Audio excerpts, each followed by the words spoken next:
Hi folks! While being on my once-in-a-lifetime US road trip, I was able to get my hands on a very early Sinclair QL Professional Computer with serial number D03-001123, which is equipped with the believed to be lost version PM of the QL's firmware. Since November 2001, I knew that this QL is located in Indianapolis in the US.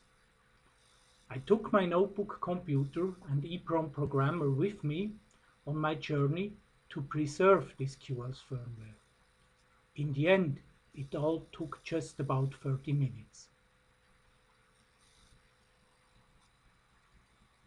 QL forever.